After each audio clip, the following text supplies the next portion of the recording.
साथियों, हमारे समाज के दलित नेता जो कांग्रेस और भाजपा में जाकर हमारे दलित समाज का, हमारे पिछड़े समाज का वोटों का सौदा करते हैं, आज आप उनकी खुद की हालत देख लीजिए। आप सब ने देखा किस तरह ये पार्टी के लोग, जो नेता हमारे समाज से इन कांग्रेस और भाजपा के पार्टियों में रहते हैं, उन्हें आए दिन स्टेज से उतार दिया जाता है, उन्हें कुर्सियों पे नहीं जमीनों पे बिठाया जाता है, उन्हें आए दिन उनके लिए अपशब्द इस्तेमाल किए जाते हैं। साथियों, ऐसे नेताओं से आप सावधान रहना। ये कांग्रेस में रहकर अपने समाज का वोट बांटने का काम कर रहे हैं। इनका खुद का कोई आदर सम्मान नहीं होता तो हमारे समाज का कोई ये सम्मान नहीं दिला पाएंगे।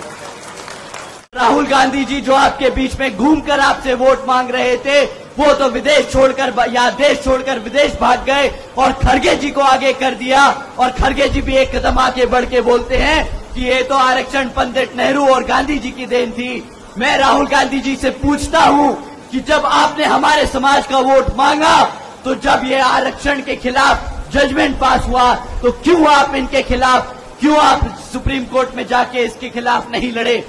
साथियों, राहुल गांधी जी विदेश जाकर बोलते हैं कि जिस दिन कांग्रेस का अच्छा समय आएगा, वो संविधान से आरक्षण खत्म करने का काम करेंगे। बताइए, क्या ये हमारे एससी समाज से धोखा है कि नहीं? कांग्रेस वालों ने हमारे एससी समाज के साथ धोखा किया कि नहीं? हाथ उठाकर बताइए मेरे साथियों कि किया कि नहीं।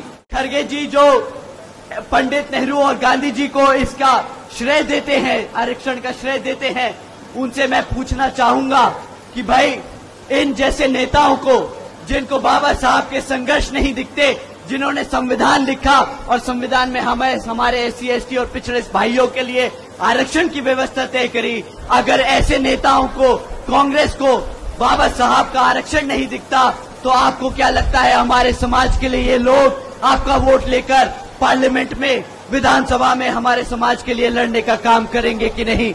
मैं नहीं समझता कि ये कांग्रेस वाले हमारे समाज के हितैषी हैं। साथियों, ये लोग जो बाबा साहब को नकारते हैं, इन लोगों से दलित या आरक्षण विरोधी तो है ही है।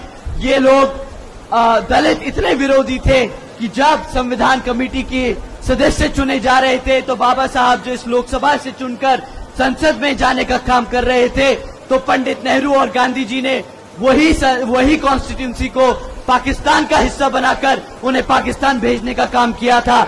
साथियों, जिन लोगों से बाबा साहब बर्दाश्त नहीं हुए, आपको क्या लगता है बाबा साहब का संविधान और आरक्षण आपके लिए बर्दाश्त करेंगे ये लोग?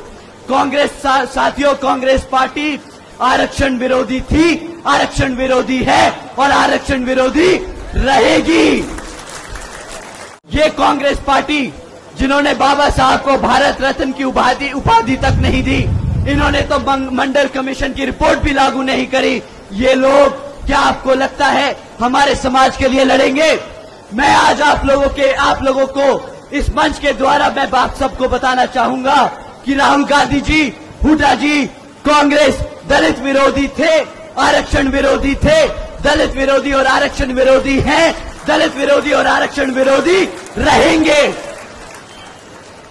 आप सब साथियों, राहुल गांधी जी को और राहुल गांधी जी जैसे नेता जो हमारे आरक्षण को खत्म करने की कोशिश कर रहे हैं, आप सबके माध्यम से मैं उन सबको बता देना चाहता हूं कि संविधान हमारी पहचान है और आरक्षण हमारी आजादी आप जैसे नेताओं को छीनने नहीं देंगे। संविधान बचाने के नाम पर भाजपा और कांग्रेस मिलकर संविधान को बदलने का काम कर रहे हैं। आदरणीय बहन जी ने कहा है कि अगर भाजपा की एनडीए और कांग्रेस की इंडिया अलायंस वाली पार्टियां, जिसमें आम आदमी पार्टी जैसी पार्टी शामिल हैं, ये सब अगर हमारे समाज के सच्चे आरक्षण के हितैषी हैं, तो ये सब मिलकर पार्लियामेंट के जरिए रिजर्वेशन एक्ट को संविधान की 9वीं सूची में डाले, ताकि रिजर्वेशन से कोई छेड़खानी ना कर सके।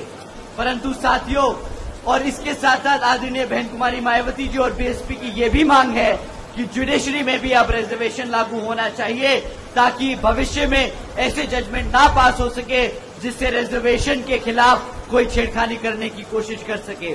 साथियों, जैसा कि आपको पता है, बी मिशन टीवी हमेशा ग्राउंड जीरो की रिपोर्ट आपके बीच रखता है। अगर आपको हमारा काम पसंद आता है तो बी मिशन टीवी को आर्थिक मदद करें, जिससे कि हम यूं ही निरंतर ग्राउंड लेवल पर काम करते रहें। स्क्रीन पर दिख रहे QR कोड को स्कैन करें और अपने दान की राशि बी मिशन टीवी के खाते में भेजें। QR कोड के अलावा आप हमारी UPI ID BMissionTV@YBL पर भी मदद भेज सकते हैं।